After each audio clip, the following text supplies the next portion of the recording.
And hindi ko siya itatapon basta-basta. Nako, wala pong mahal-mahal kapag ka let's say 200,000. MacBook, magkano MacBook?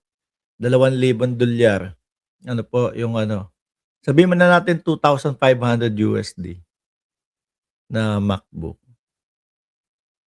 2,500 USD times, sabihin na natin 60, ang dollars 120, tapos 500, 150. Sabihin na natin 200,000. Mura po yun para kapag ikaw ay may 88 million sa bangko.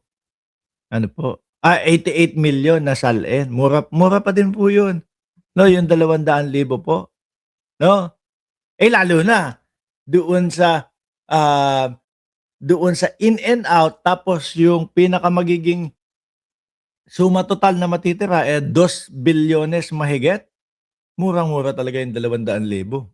Kayang-kaya ihagis iba to yan. Pero, yun nga po ang sabi ng Vice Presidente, kailangan natin tanggapin na hindi pwede o imposible siyang mambato ng laptop dahil nga po hindi siya gumagamit o hindi siya marunong ng laptop. Eto po mga bossing, sabi ni Takushi, replay ba ito? Hindi, uy, grabe ka naman maka-replay dyan. Kaso po mga kababayan, dito siguro, baka hindi lang laptop ang iba to ng Vice Presidente kapag ka nakita itong balita na ito. Just in! Kapapasok lang daw po, no? Mga kongresistang pabor sa BP Sara impeachment umabot na umano sa 215. Ayon kay Ako Bicol Saro Party List Representative Terry Redon. Lagpas na po ng 1/3 yan mga kababayan. Kung hindi ho ako nagkakamali, ang mga congressman ho, mga bossing, naglalaro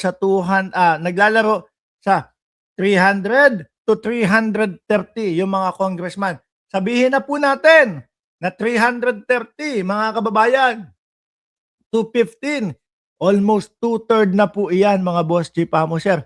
At doon sa nakita natin na huling pagdinig po, 55-0 ang naging boto. At panigurado po ako, yung 55 na yon mga kababayan, siguradong bilang na po iyon.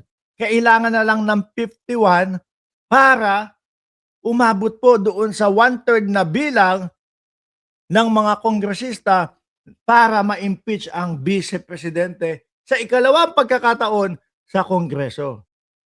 Naku po.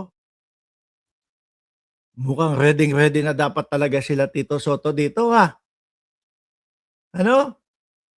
In 2 weeks, siguro bibilang tayo ng panahon, siguro mga 2 linggo na lang po mga kababayan.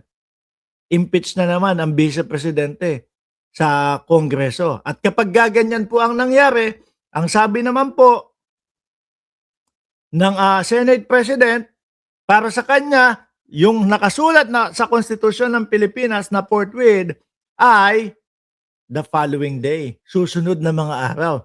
Ibig sabihin, kapag tanggap po ng impeachment, article of impeachment mga kababayan, kinabukasan, ang Senado ay magiging impeachment court na po agad-agad mga bossing.